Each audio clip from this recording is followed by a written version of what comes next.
Hi friends, welcome to my channel my family dairy. ఎలా ఉన్నారండి? అందరూ బాగున్నారా? నేను కూడా బాగున్నానండి.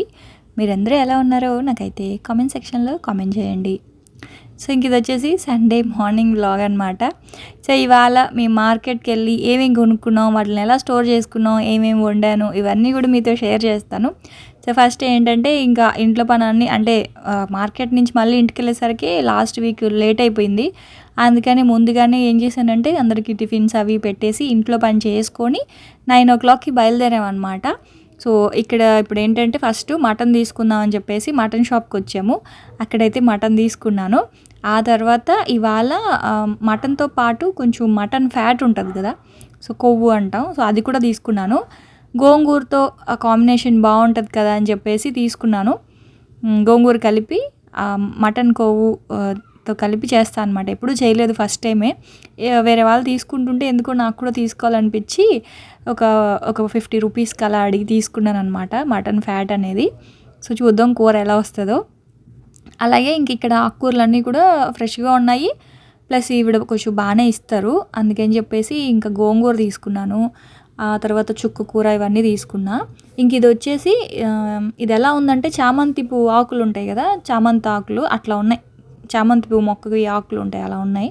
కానీ అదేంటంటే ఆవాల చెట్టు అంట, ఆవాల గింజలు ఉంటాయి కదా, సో ఆవ చెట్టు అంట అది. వాటిల్ని తింటారంట కూరల్లో వండుకొని. కొంచెం నార్త్ వాళ్ళు ఎక్కువ తింటారంట. నాకు అది ఎలా వండాలో నాకు రాదు కాబట్టి నేను తీసుకోలేదు. కొంచెం వగరగా అలా ఉంటుందంట. ఆ తర్వాత ఇంకా నేనైతే మాత్రం గోంగూర, తర్వాత తోటకూర, ఇంక ఇది వచ్చేసి చుక్క కూర ఇవన్నీ తీసుకున్నాను. ఇక్కడ ఇవిడ కొంచెం బాగానే ఇస్తుందండి. 20 రూపాయలకి 10 కట్టలు ఇచ్చారు. యాక్చువల్గా నేనేం పెద్దగా బేరం కూడా ఆడను అనమాట, ఎందుకులే వీళ్ళ దగ్గర బేరం ఆడడం అని చెప్పి. కానీ ఆవిడే బాగా ఇస్తారు. ఇంక సరేలే అని చెప్పేసి ఒక 100 రూపాయలకి తీసుకున్నాను అనమాట. అన్ని కొత్తిమీర, పుదీనా ఇవన్నీ తీసుకున్నాను. యాక్చువల్గా పుదీనా ఉంది, కాకపోతే ఇంకా అలవాట్లో పొరపాటుగా పుదీనా కూడా తీసేసుకున్నాను. పుదీనా మేడ మీద చెట్టు ఉంది కదా, సరే అని చెప్పి ఇంకా అదొక 10 రూపాయలు తీసుకున్నాను. ఇంకా ముల్లంగి దుంపలు అవి తీసుకున్నాను. ఆ తర్వాత ఇంకా సీజన్ స్టార్ట్ అయిపోయిందండి. ఇప్పుడు నాకు నచ్చిన ఫ్రూట్స్ అన్నీ వస్తాయన్నమాట. ఏంటి గ్రేప్స్, నాకు ఈ సీడ్లెస్ గ్రేప్స్ అంటే చాలా ఇష్టం. గ్రీన్వి, బ్లాక్వి ఇష్టము. మా వారు ఎందుకో బ్లాక్ గ్రేప్స్ అంత ఎక్కువ ఇష్టంగా తినరు, అంటే సీడ్లెస్ తినరు. సీడ్ ఉన్న గ్రేప్స్ తింటారు, అవే మంచివి అని. కానీ నాకు ఎందుకో సీడ్లెస్ ఇష్టం. అయితే ఇంకా గ్రీన్ అయితే తింటా అన్నారని ఇంకా గ్రీన్ తీసుకున్నాను. కేజీ గ్రేప్స్ తీసుకున్నాను. కేజీ గ్రేప్స్ 120 రూపీస్కి ఇచ్చారండి. మరి ఎక్కువ తక్కువ నాకు తెలియదు, కానీ ఆయన అయితే 150 చెప్పారు. 120 రూపీస్కి గ్రేప్స్ అయితే తీసుకున్నాను, బాగున్నాయి. అలాగే తైవాన్ జామ పళ్ళు కూడా, ఇవి కూడా నా ఫేవరెట్ అనమాట. సో ఇంక ఇవి కూడా ఉంటే అన్నీ అక్కడే పక్కనే ఉన్నాయన్నమాట, అన్ని వరుసగాన. సరే అని చెప్పేసి ఇంకా జామ పళ్ళు కూడా తీసుకున్నాను. ఇది కూడా కేజీ 120కే ఇచ్చారు. వీళ్ళు కూడా 150 చెప్పారు. నేను 120కి బేరం ఆడి మరీ కొన్నాను అనమాట. అన్నీ తీసుకుంటున్నాం కదన్నా ఇవ్వండి అంటే ఇచ్చారు. మరి అది ఎక్కువ తక్కువ నాకైతే తెలియదు, కానీ 3 పళ్ళు అదే వచ్చాయన్నమాట. 3 జామకాయలు అయితే వచ్చాయి, 120. అలాగే ఇంకా ఆరెంజెస్ అయితే మాత్రం యాక్చువల్గా ఎవరు తినరు పెద్దగా. ఎందుకు తీసుకున్నానంటే మా వారికి ఆరెంజ్ తోటి మొన్న ఆరెంజ్ ఒక ఆయిల్ చేస్తాను నేను. ఆరెంజ్ క్యారెట్ వేసి ఒక ఆయిల్ చేస్తాను. అది తలకు కూడా పెట్టుకోవచ్చు, ఫేస్కి కూడా రాసుకోవచ్చు. సో అది అడిగారనమాట, చెయ్యవే బాబు బాగుంది, హెయిర్ ఫాల్ లేదు అని చెప్పి. అయితే ఇంక అందుకోసం ఒక 1/2 కేజీ ఆరెంజెస్ తీసుకున్నా, 50 రూపీస్ అంటే. ఇంక అక్కడి నుంచి మళ్ళీ రిలయన్స్కి అయితే వచ్చాము. ఆపోజిట్లో ఉంటుంది అనమాట రిలయన్స్ కూడా. బాస్మతి రైసు, ఆ తర్వాత స్పైసెస్ లేవు, అంటే లవంగాలు, దాల్చిన చెక్క, అవి బిర్యానీ చేస్తున్నాను, మటన్ బిర్యానీ. సో దాంట్లోకి స్పైసెస్ అవన్నీ లేవు. ఇంకా అందుకని చెప్పేసి తీసుకుందాం అని చెప్పేసి రిలయన్స్కి అయితే వచ్చాము. బాస్మతి రైస్ ఒక 2 కేజీస్ అలా తీసుకున్నాను. సో ఇంక అవన్నీ తీసుకొని ఇంకా మళ్ళీ ఇంటికైతే బయలుదేరాం అనమాట. అయితే వెళ్ళే దారిలో కొంచెం తలనొప్పిగా ఉందండి. అంటే తలనొప్పి కదా, యాక్చువల్గా బీపీ డౌన్ అవుతుంది. పొద్దున్నే నేను టిఫిన్ చేయలేదు. అందరికీ టిఫిన్ అయితే పెట్టేశాను, కానీ నేనేంటంటే టైం అయిపోతుంది వచ్చి తిందాంలే అని చెప్పేసి ఫ్రెష్ అయిపోయాను, కానీ టిఫిన్ చేయలేదన్నమాట. ఇంకా అయితే కొంచెం బీపీ డౌన్ అవుతా ఉందని చెప్పి టీ అడిగాను. సరేలే టీ ఎందుకు, ఏదైనా జ్యూస్ తాగొచ్చు కదా అని చెప్పి అన్నారు. కానీ ఇంకా నాకేం జ్యూస్ వద్దు, ఫ్రూట్స్ ఉన్నాయి కదా, ఇంటికి వెళ్ళాక చేసుకుంటాను ఏదో ఒకటి. ఇంకా నాకు టీ కావాలి అంటే ఆ రిలయన్స్కి పక్కనే ఇంకా టీ షాప్ కూడా ఉంది. సరే అని చెప్పి అక్కడ కొంతసేపు ఆగి ఒక కప్పు టీ అయితే తాగుతా ఉన్నా. ఎందుకో ఇది బ్యాడ్ హ్యాబిటే, కానీ టీకి మాత్రం బాగా ఎడిక్ట్ అవుతూ ఉన్నాను. టీకి బదులుగా ఏదో ఒకటి అలవాటు చేసుకోవాలి. ఇంక నా ఫేస్ మీద బొట్టు అయితే లేదు, చూసుకోలేదు నేను. ఇంకా అంటే ఫ్రెష్ అయిపోయిన తర్వాత బొట్టు పోయింది, చూసుకోలేదు నేను. ఇంక అలాగా పోనీ అసలు నేను మీకు చెప్తే నమ్మరు, అసలు అద్దం ఒక రోజులో ఒక్కసారి కూడా నేను అద్దం చూడనండి. పోనీ కూడా ఎలా అంటే మామూలుగా అలా అలా దువ్వేసుకొని రబ్బర్ బ్యాండ్ వేసేసుకుంటాను తప్ప అద్దంలో చూసి అయితే వేసుకోను అనమాట. నేను అసలు అద్దమే చూడను. ఇంకా అలాగే ఆ స్టిక్కర్ పోయింది. తర్వాత వచ్చాక పెట్టుకుందాంలే అనుకున్నాను, కానీ ఇంకా అలాగే కంగారుగా రావడంతో ఇంకెలా ఉంటుందంటే ఇంకా అవన్నీ వచ్చినవన్నీ తెచ్చినవన్నీ కూడా ఫస్ట్ సర్దేయాలి అన్నట్లుగాన. సో ఫస్ట్ అయితే ఏం చేశానంటే రాగానే మటన్ అంతా కడిగేసి కుక్కర్లో ఉప్పు పసుపు వేసి స్టవ్ మీద పెట్టేశాను.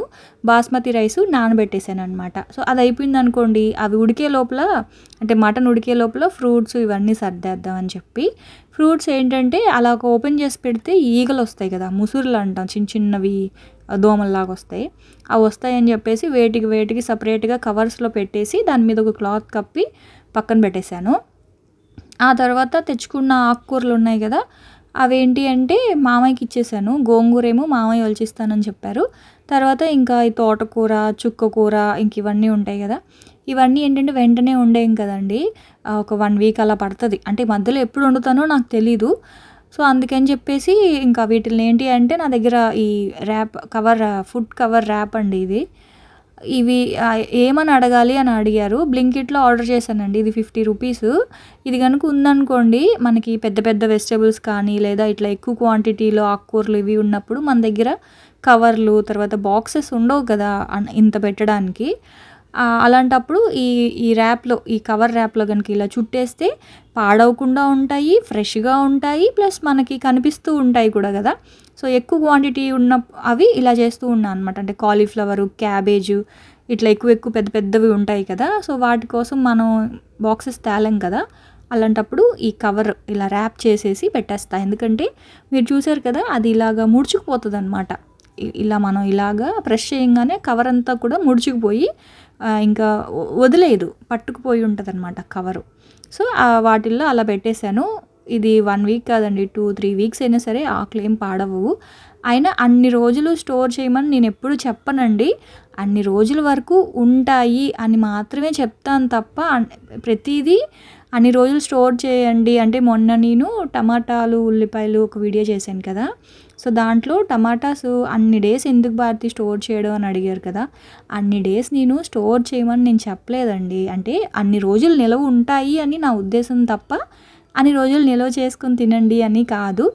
సో మీకు అర్థమైందని అనుకుంటున్నాను. కాకపోతే ఒక చిన్న టిప్, కొంతమందికి పండిస్తారు కదా, సో వాళ్ళు అమ్మ వాళ్ళు లేకపోతే ఎవరైనా ఇస్తారు, ఎక్కువ పళ్ళు ఉండిపోతాయి టమాటా పళ్ళు. సో అలాంటప్పుడు అందరి దగ్గర పెద్ద పెద్ద ఫ్రిడ్జ్లు ఉంటున్నాయి కదా ఇప్పుడు. సో అప్పుడు టమాటాలని 2 పార్ట్స్కి ఇలా కట్ చేసేసి ఒక బాక్స్లో కానీ లేదా జిప్లాక్ బ్యాగ్స్లో కానీ వేసేసి డీప్ ఫ్రిడ్జ్లో పెట్టుకుంటే ఇప్పుడు కావాలంటే అప్పుడు వాడుకోవచ్చు అన్నదే నా అభిప్రాయం. అంతేగాని 1 ఇయర్ పాటు 5 కేజీల టమాటాలు ఎంతలో వాడేయాలండి అంటే ఒక చిన్న ఐడియా షేర్ చేసుకున్నాను ఆ రోజు, అంతే. ఆ తర్వాత ఇంక ఇదిగోండి, ఇంకా ముల్లంగిలు ఇవన్నీ కూడా ఇంకా ఎక్కడక్కడ పెట్టేసి ఫ్రిడ్జ్లో పెట్టేస్తా. వెజిటేబుల్స్ ఏం కొనలేదు, లాస్ట్ సండే తెచ్చిన వెజిటేబుల్స్ ఇంకా ఉన్నాయి. సో అందుకని చెప్పి ఇంక ఈ వీక్ ఏం వెజిటేబుల్స్ కొనలేదు, ఆకుకూరలు మాత్రమే తెచ్చుకున్నాను. సో గోంగూర, చుక్కకూర, పాలకూర కూడా ఏంటంటే ఎక్కువ వండుతున్నాను. సో అందుకే ఈసారి చుక్కకూర తెచ్చుకున్నాను. చుక్కకూర కాస్త పుల్లగా ఉంటుంది కదా, పప్పుకి బాగుంటుంది, చుక్కకూర పప్పు బాగుంటుంది. అందుకనేసే ఇంక అవన్నీ ఫ్రిడ్జ్లో పెట్టేసి ఇంక ఇవన్నీ కూడా నీట్గా తుడిచేసాను. వెళ్ళేటప్పుడు ఇల్లు తుడిచాను కదా, ఇప్పుడు మళ్ళీ ఇవి ఇలాగే వదిలేస్తే ఇల్లంతా తొక్కేస్తారు వీళ్ళు. అందుకే ఇంకా అవన్నీ ఆకులు అవన్నీ సర్దేసిన తర్వాత ఎక్కడిదక్కడ ఇలాగా క్లీన్ చేసేసుకున్నాను. ఆ తర్వాత ఇంక ఇదిగోండి రైస్ అయితే నానిపోయాయి. ఇంక మామయ్య అయితే గోంగూర ఒలిచి ఇచ్చేసారు. మెయిన్గా ఇవేనండి, గోంగూర వాళ్ళడు అంటే నాకు చిరాకు. మామయ్య కానీ మా వారు కానీ ఉంటే ఇలాంటి పనుల్లో కొంచెం హెల్ప్ చేస్తారండి. వాళ్ళు లేని టైంలో కనుక నేను ఈ గోంగూర రెసిపీ ఏదైనా చేద్దాం అనుకుంటే మాత్రం నాకు ఎందుకో చిరాకు వస్తుంది. అంటే అన్ని పనులు చేసుకుంటాను కానీ కొన్ని పనులు ఉంటాయి కదా. సో ఫర్ ఎగ్జాంపుల్ ఇదిగోండి, ఈ ఉల్లిపాయలు అనవసరంగా తీసుకున్నాను అనిపించింది. చాలామంది ఆ రోజు వీడియోలో అసలు 80% అందరూ ఫ్రిడ్జ్లో పెట్టొద్దు భారతి, ఉల్లిపాయలు మంచివి కాదు, ఫ్రిడ్జ్లో పెడితే పాయిజన్ అవుతుంది అని చెప్పారు. నేనైతే జనరల్గా ఉల్లిపాయలు ఫ్రిడ్జ్లో పెట్టనండి, బయట దీంట్లో పెట్టేసుకుంటాను. ఇవి ఏంటంటే రూ. 100కి 5 కేజీలు అని చెప్పేసరికి సరేలే ఖాళీగా ఉన్నప్పుడు కట్ చేసి ఫ్రిడ్జ్‌లో పెట్టుకుందాము. అవసరమైనప్పుడు ఇదిగోండి ఇలా వండుకోవచ్చు కదా అనుకోని తీసుకున్నాను. అయితే ఏం పాడవ్వవు. టేస్ట్ కూడా ఏం డిఫరెన్స్ ఏమి ఉండదు. కానీ మన వాళ్ళు చాలామంది చెప్పింది ఏంటి అంటే పాయిజన్ అవుతది. ఫ్రిడ్జ్‌లో మాత్రం ఉల్లిపాయలు పెట్టొద్దు అని చెప్పారు. మరి నాకైతే తెలీదు. అందుకే పెట్టాను. సో, అందుకే ఐడియా షేర్ చేశాను. సో, మీరెవరైనా అలా ఫ్రిడ్జ్‌లో పెట్టేలా ఉంటే మాత్రం ఆనియన్స్ ఫ్రిడ్జ్‌లో పెట్టకూడదంటండి. పెట్టొద్దు. సో, ఇంక నేనేంటి అంటే ఇంక నాకు వేరే ఆప్షన్ లేదు. అవి పాడైపోతాయి కదా! సో, అందుకని త్వరగా వాడేద్దాంలే అని చెప్పి ఇంక అవే వాడేస్తున్నాను. ఇంక ఇప్పుడేంటి అంటే బిర్యానీలోకి ఉల్లిపాయలు, టమాటాలు అవైతే కట్ చేసుకున్నాను. మటను కుక్కర్‌లో పెట్టేశాను. అదైతే ఒక 3 విజిల్స్‌కి మటన్ బాగా ఉడికిపోయింది కాబట్టి ఇంక కలిపి దమ్ పెట్టేసుకోవచ్చనమాట. అంటే కర్రీ చేసేసి కలిపేస్తాను. ఇంక ఇక్కడ కడాయిలో నేను 3 పావులు అంటే 3 గ్లాసెస్ రైస్ తీసుకున్నాను కాబట్టి దగ్గర దగ్గర ఒక 150 ఎంఎల్ ఆయిల్ అండి. ఒక గ్లాస్ రైస్‌కి 50 ఎంఎల్ ఆయిల్ అయితే చాలు. సో, 150 వరకు ఆయిల్ వేసుకున్నాను. తర్వాత అందులో హోల్ గరం మసాలా దినుసులు, లవంగాలు, దాల్చిన చెక్క, ఇలాచీ, షాజీరా, స్టార్ ఫ్లేవరు ఇట్లాగా అన్నీ వేసుకున్నాను. ఇంకా చాలా వేస్తారు. నేను ఎందుకో పెద్దగా అవన్నీ ఏం వేయను. ఈ 5 రకాలు మాత్రమే వేస్తాను స్పైసెస్. ఆ తర్వాత ఒక 3 పచ్చిమిరపకాయలు వేసుకున్నాను. ఆ తర్వాత ఒక 5, 6 చిన్నవి కదా! ఒక 5, 6 అలా తీసుకున్నాననమాట ఉల్లిపాయలు. సో, అవైతే ఉల్లిపాయలు బాగా వేగాలి. ఈ లోపల మీకు చెప్పాను కదా! మటన్ ఫ్యాట్ తోటి గోంగూర రెసిపీ చేస్తున్నానని చెప్పి. సో, దానికోసం ఏంటి అంటే ఫస్ట్ గోంగూర కడిగి పెట్టేసుకున్నాం కదా! ఇంక ఇక్కడేమో మటన్ ఉడికిపోయింది. ఇప్పుడు ఈ కుక్కర్‌లో నుంచి మటన్ వేరే గిన్నెలోకి తీసేసుకొని ఈ కుక్కర్‌లోనే నేను గోంగూర అవి ఉడికించుకుంటాననమాట. ఇదిగోండి మటన్ అయితే మంచిగా ఉడికిపోయింది. సో, అదైతే నేను పక్కన పెట్టేసుకుంటాను. ఫ్యాట్ కూడా ఉప్పు, పసుపు వేసేసి మంచిగా కడిగేసాను. కడిగేసి పక్కన ఉంచాననమాట. ఇది అంత హెల్తీ రెసిపీ అని నేను చెప్పను. మటన్ ఫ్యాట్ అనేది అంత మంచిది కాదు. కాకపోతే నేను ఫస్ట్ టైమే ట్రై చేస్తున్నాను. అవి కొన్ని ఈటింగ్ వీడియోస్ ఉంటాయి కదా! సో, అందులో ఎక్కువగా ఫ్యాట్ అది తింటుంటే ఒకసారి ఎందుకో క్రేవింగ్ వచ్చింది తినాలి అని. అది కాకుండా అక్కడ ఫ్రెష్‌గా ఉంది. అందుకే ఒక 50 రూపీస్‌ది తీసుకున్నాను అంతే. ఇంకా కుక్కర్‌లో ఒక 2 టమాటాలు, ఒక 3 పచ్చిమిరపకాయలు, ఒక 4 ఉల్లిపాయలు, చిన్న ఉల్లిపాయలు ఉన్నాయి కదా! సో, ఉల్లిపాయలు అలాగే వేసేసాను. ఒక 3 పచ్చిమిరపకాయలు, ఉప్పు, పసుపు వేసేసి కొంచెం వాటర్ వేసేసి గోంగూరనైతే ఫస్ట్ ఒక 2 విజిల్స్ పెట్టేస్తే మెత్తగా ఉడికిపోద్ది. తర్వాత కూర ఎలా చేయాలో చూపిస్తాను. ఇది మాత్రం నేను చెప్తున్నాను కదండీ! అస్సలు ఎంకరేజ్ చేయట్లేదు. మటన్ ఫ్యాట్ తెచ్చుకొని డైలీ తినండి, అట్లా రెగ్యులర్‌గా తినండి అని. 1 ఇయర్‌కి ఒకసారి కూడా తినొద్దనే చెప్తాను నేనైతే మాత్రం. కాకపోతే టేస్ట్ ఎలా ఉంటదో ఒకసారి చూద్దామని మాత్రమే చేశాననమాట. సో, గోంగూర అయితే వాటర్ వేసేసి కుక్కర్ పెట్టేశాను స్టవ్ మీద. ఇంక ఈ లోపల ఉల్లిపాయలు వేగిపోయాయి. అందులో అయితే నేను ఒక 3 స్పూన్స్ వరకు అల్లం వెల్లుల్లి పేస్ట్ వేసుకున్నా. అల్లం వెల్లుల్లి పేస్ట్ బాగా వేగిన తర్వాత ఇందాక ఉడికించి పెట్టుకున్నాం కదా మటను, అందులో ఆల్రెడీ సాల్ట్ అయితే వేసేసాను. అందుకే ఇంక మళ్ళీ సపరేట్‌గా సాల్ట్ వేయట్లేదు. ఉప్పు, పసుపు వేసి మటన్ ఉడికించి పెట్టుకున్నాను. ఇప్పుడు అందులో గరం మసాలా ఇది చిన్న స్పూన్స్ అనమాట. చిన్న స్పూన్ తోటి గరం మసాలా 1 స్పూను, కారం 2 స్పూన్లు, 2 స్పూన్లు ధనియాల పొడి, హాఫ్ వరకు పెరుగు ప్యాకెట్ అయితే వేసేస్తాను. తర్వాత ఇది బిర్యానీలో వేసుకునే బిర్యానీ ఎసెన్స్ అనమాట. మంచి ఫ్లేవర్ వస్తుంది. కాకపోతే ఇప్పుడు వేయొద్దు. రైస్ వేసే ముందుగా వేస్తే ఆ ఫ్లేవర్ ఇంకా బాగుంటుంది. నేను మామూలుగా ఇప్పుడు వేసేసానమాట. సో, మీరు లాస్ట్లో వేసుకోండి. ఆ తర్వాత ఇంకా పెరిగేసేసాక కొత్తిమీర, పుదీనా, ఆ తర్వాత ఉల్లిపాయలండి. ఈ బిర్యానీలో ఈ చిన్న ఉల్లిపాయలు చాలా బాగుంటాయి. అందుకని నా వరకే వేసుకున్నాను ఒక 4. తినేవాళ్ళు ఉంటే ఎక్కువ వేసుకోవచ్చు. ఇంక వీళ్ళెవరు తినరు, అందుకే నా వరకే వేసుకున్నాను అనమాట. సో, ఆ ఉల్లిపాయలు కూడా వేసేసుకొని ఇంకా వాటర్ అయితే వేసేసుకొని మూత పెట్టేస్తే ఆ మసాలాలన్నీ కూడా కొంచెం మటన్కి బాగా పట్టుకొని ఉడుకుతుంది. ఇంక ఈ లోపల నేను సపరేట్గా ఇంకో గిన్నెలో నీళ్లు పెట్టేశాను. ఉప్పు, ఆయిల్ వేసానమాట అందులో. ఇప్పుడు నానబెట్టుకున్న రైస్ అందులో వేసేసి ఒక హాఫ్ కుక్ చేసుకుంటే చాలు. 50% కుక్ చేసుకుంటే చాలు. ఎందుకంటే మటన్లో కొంచెం వాటర్ వేసుకున్నాం కదా! సో, ఆ వాటర్ మిగతా ఆ గ్రేవీలో ఆ రైస్ అనేది ఉడికిపోద్ది అనమాట. సో, మటన్ సిమ్లో పెట్టేశాను. ఇంక ఇక్కడేమో రైస్ అయితే ఉడకాలి. కొంచెం ఒక 50% కుక్ అవ్వాలి. ఇంక ఈ లోపల గోంగూర అయితే ఉడికిపోయింది కదా! సో, ఇప్పుడు గోంగూరని ఏం చేయాలంటే బాగా మెత్తగా పప్పు గుత్తితోటి మెదిపేయాలన్నమాట. దీన్ని మామూలుగా పోపు పెట్టేసుకోవచ్చు. కొంచెం ఆవాలు, జీలకర్ర, ఎండుమిర్చి, కరివేపాకు వేసుకొని ఆయిల్ కొంచెం వేడెక్కాక పోపులాగా పెట్టేసుకొని బిర్యానీతో కలుపుకొని తింటే చాలా బాగుంటుంది.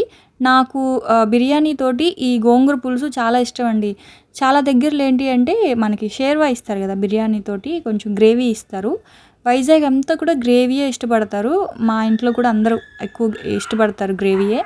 కానీ ఈ గోంగూర అలవాటు చేశాను, అంటే గోంగూర పులుసు. అప్పటి నుంచి ఏంటంటే గోంగూర ఎక్కువ ఇష్టపడతారనమాట. సో అందుకని చెప్పి గోంగూర అయితే చేస్తున్నాను. అయితే ఇవాళ చెప్పాను కదా, దాంతోపాటు మటన్ ఫ్యాట్ వేసి చేద్దాం అనుకుంటున్నాను, ఒక ట్రైల్ అంతే. ఇంక ఈ లోపల అదైతే పక్కన పెట్టేసాను మెత్తగా మ్యాష్ చేసి. రైస్ అయితే 50% కుక్ అయింది. సో ఆ రైస్ అందులో వేసేసి, అందులో గ్రేవీలో కొంచెం వాటర్ ఉంటుంది కదా, అదంతా కూడా ఇలాగా మొత్తం అంతా కూడా ఒకసారి ఇలా కలిపేసుకోవాలన్నమాట. కలిపేసుకొని ఆ పైన నెయ్యి ఏదైనా వేసుకుంటారా లేదా అనేది మీ ఇష్టం. నాకైతే ఇంక నేనేం వేయలేదు. ఒకసారి మొత్తం అలా కలిపేసి మూత పెట్టేశాను. అది దమ్ అయ్యే లోపల ఇంక ఇక్కడ ఏంటి అంటే ఇదిగోండి, గోంగూర ఆల్రెడీ మనం మెత్తగా మ్యాష్ చేసుకున్నాం కదా. ఇంక ఇది వచ్చేసి మటన్ ఫ్యాట్ అనమాట. కొంచెం నీట్గా ఉప్పు పసుపులో కలిపి మళ్ళీ ఇంకొకసారి వాటర్లో వాష్ చేశాను. ఆ తర్వాత ఒక స్పూన్ అల్లం వెల్లుల్లి పేస్ట్ వేసేసి ఉప్పు పసుపు కూడా వేసేసి ఇలా మంచిగా ఒకసారి కలిపేసుకోవాలి. ఇదిగోండి, ఫస్ట్ టైం యాక్చువల్గా నేనైతే ఇది చేయడం. ఎప్పుడో మా అమ్మ పెళ్ళి కాక ముందు ఒకసారి మా అమ్మ చేస్తే అప్పుడు తిన్నాను, కానీ అప్పుడు అంత గుర్తులేదు నాకు. ఇప్పుడు వేరే వాళ్ళు కొనుక్కుంటూ ఉంటే నాకు కూడా ఎందుకో తీసుకోవాలనిపించింది. కానీ చాలా ఎక్కువ ఇచ్చారండి 50 రూపీస్కి. ఎవరు తినలేదు నిజానికి చెప్పాలంటే. సో ఉప్పు, ఒక పసుపు, కారము, ధనియాల పొడి, కొంచెం గరం మసాలా, అల్లం వెల్లుల్లి పేస్ట్ వేసి, ఇంక నేను అందులో ఆయిల్ ఏం వేయలేదు, ఎందుకంటే ఆ ఫ్యాట్లోనే బోల్డ్ అంత ఆయిల్ వస్తుంది కదా అని ఇంక నేనైతే ఆయిల్ ఏం వేయలేదు. ఇదిగోండి, ఇలాగా వాటర్ వేసి సిమ్లో పెట్టి బాగా ఉడికించుకున్నాను. ఆ తర్వాత ఇందాక మనం మెదిపి పెట్టుకున్న ఈ గోంగూర పులుసు ఉంది కదా, అదైతే అందులో వేసేసాను అనమాట. అంతే, కూర అయితే అయిపోయింది. నిజానికి చెప్పాలంటే గోంగూర అంటే అందులో మటన్ ఫ్యాట్ వేసాము అనేది అయితే పెద్దగా ఏం కొత్తగా టేస్ట్ అయితే ఏమీ యాడ్ అవ్వలేదు. సేమ్ గోంగూర పులుసు ఎలా ఉంటుందో అలాగే ఉంది. మటన్ ఫ్యాట్ వల్ల ఏంటంటే ఇంకొంచెం ఎగుటు కొట్టిందని అనిపించింది నాకైతే. ఎవరికైనా ఒకవేళ చేసుకోవాలి అంటే చేసుకోవడం తప్ప నేనైతే అంత రికమెండ్ చేయట్లేదు, ఎందుకంటే మా వాళ్ళు ఏం తినలేదు. నాకు కూడా ఎందుకో అదొకలా అనిపించింది. జస్ట్ ఆ పీసెస్ అన్నీ పడేసి ఆ గోంగూరనే మళ్ళీ వేడి చేసుకొని తిన్నాం అనమాట బిర్యానీతో నైట్కి కూడా. ఎందుకంటే అది గట్టిగా అయిపోతుంది, చల్లారితే గట్టిగా అయిపోయింది అదంతానా. మళ్ళీ వేడి చేసుకొని ఆ పీసెస్ అన్నీ పడేసి ఆ గోంగూర వరకు వేసుకొని తిన్నాం బిర్యానీతోటి. అనవసరంగా చేశాను అనిపించింది, కానీ ఏదో తినాలనిపించి ఇంకా అలా తీసుకున్నాను. ఇంకా ఇదనమాట. మామయ్యకి మా వారికి, పిల్లలైతే ఇంక అసలు ఏం తినరు, ప్లెయిన్ రైస్ తింటారు. గుడ్డు పెడతానన్నా కూడా వాళ్ళు వద్దని చెప్పారు. ఇంక అందుకని మామయ్యకి మా వారికి పెట్టేసా. ఇదైతే నా ప్లేటు. నేను ఏదో పెద్ద తినేదానిలాగా అంత పెట్టుకున్నాను, కానీ నిజంగా అసలు అంత తినలేదండి నేనైతే మాత్రం. నాకేం నచ్చలేదు అది. ఆ తర్వాత ఇంకా మేమైతే మధ్యాహ్నం మూవీకి వెళ్ళామండి. ఇదిగోండి, తండేల్ మూవీ ఉంది కదా, దానికైతే వెళ్ళామన్నమాట. సో మా సండే అయితే అలా గడిచింది. సో మరి మీ సండే మీరు ఎలా ఎంజాయ్ చేశారు అనేది నాకైతే కామెంట్ సెక్షన్లో కామెంట్ చేయండి. నేనైతే రేపటి వ్లాగ్లో మళ్ళీ వచ్చేస్తాను. అప్పటి వరకు అయితే ఉంటాను. Bye friends, bye.